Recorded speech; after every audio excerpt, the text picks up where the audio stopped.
People can't imagine what it takes to build a university from scratch.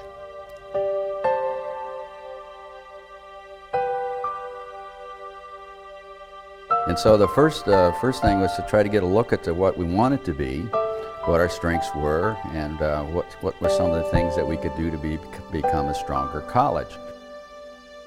It was a very important time of growth for the college and building the foundation in community relationships and partnerships. The defining moment also was the ability to create a teaching academy at UCF. From the idea to the reality was 6 years, and that's unheard of.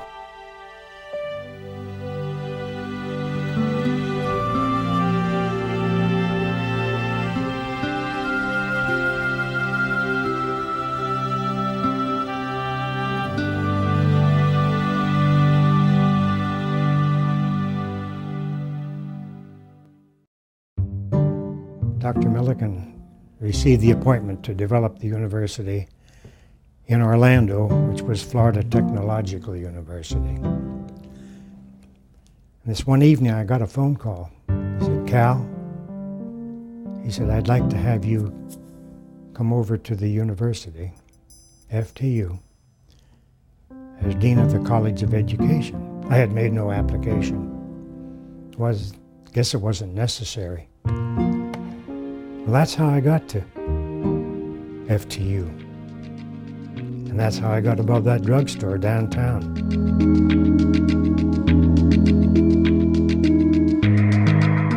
This was June, I was thinking of this, in 1967, and we were going to have students enter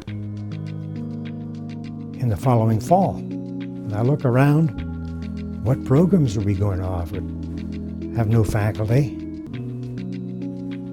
have no students, have no courses, have no programs. So I said, well, you better get busy, because you better darn well be ready when they hit that door 15 months from now.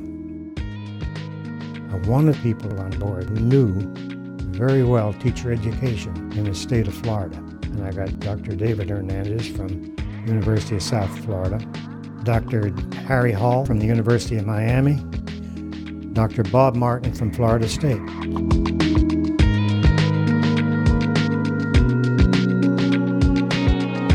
We had a hard-working faculty, as they do today.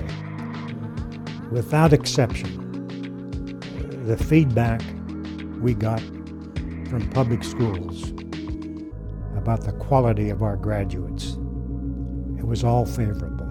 We're only as successful, the faculty and the programs are only as successful as the support system. We were really a family. We really were. They have 5,500 in the College of Education today, at all levels. So you see where that seed was planted, it's matured into a jungle right now. And it goes right back to Dr. Millikan, accent on the individual. It's so true. The demographics were so much on the side of any institution who wanted to do something in Florida. Anybody that was coming to the university when I did saw this immediately. We're so strategically located to be whatever we want to be. Everything is on our side. We have a large population in Central Florida. We are the institution. We started off in a very aggressive way, meaning that I wanted to help the faculty try to achieve what they told me they wanted to achieve. And that was respect within the university, more stature as an institution, development of what I call the three-legged stool, being strong in both service, research, and teaching. Mike Hines, Chuck Jubin, Marcy Kasilka, Donna Bomback, Bill Bozeman, to name a few. We're putting UCF on the map in educational technology and educational leadership.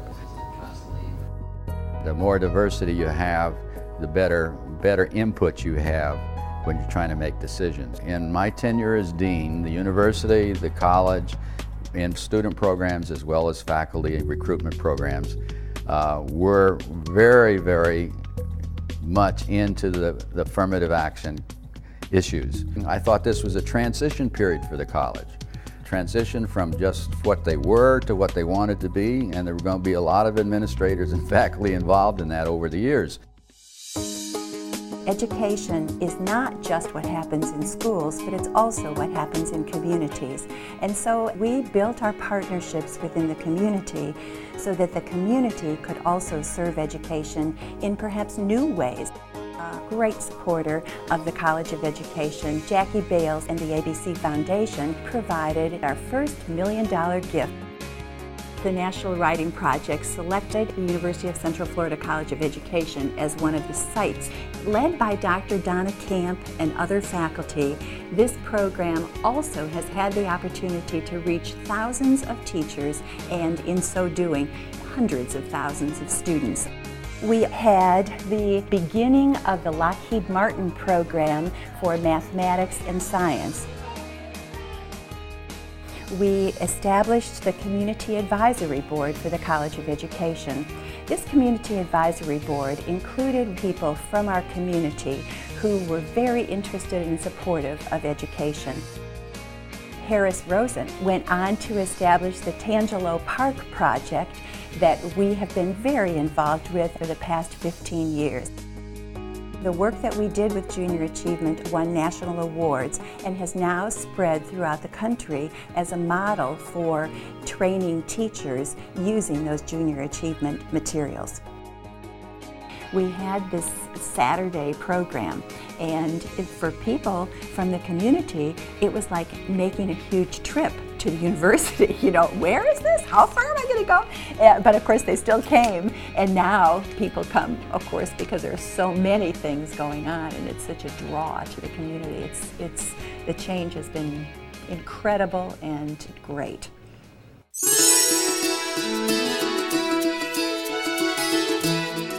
As I was preparing to address the faculty for the first time, a book I chose to focus on really turned out to be rather prophetic in terms of the time that I've spent here at UCF, because I chose the book Built to Last by James Collins. And I began to talk to the faculty and staff about the profession of education. One of the things we were ever mindful of was the history and the value and importance of the history of the University of Central Florida and of the College of Education. How could we build a college to last, make a significant impact on the future of education for the children of Florida? One of the most significant things that we had the opportunity to do here was to build a teaching academy. Nobody else had done this.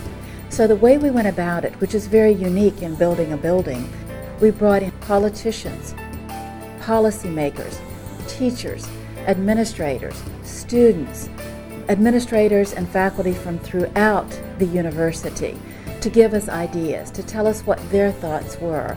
What should the UCF Academy be and do? And we came up with 3 areas that the focus groups helped us identify. One, they said that a teaching academy at UCF should focus on lifelong learning. The second thing they told us is that we needed a place to bring together partnerships that could exist to really enhance our impact on what is occurring in classrooms and in other settings with children and with families, with agencies dealing with education. And so they said the academy should be a hub for partnerships.